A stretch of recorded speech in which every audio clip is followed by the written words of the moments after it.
quiero...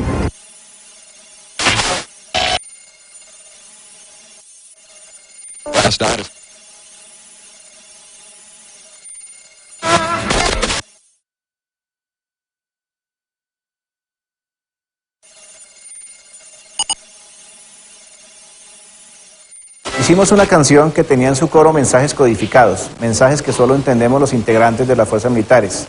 Sin que los terroristas de la FARC se dieran cuenta, llegamos a nuestros hombres.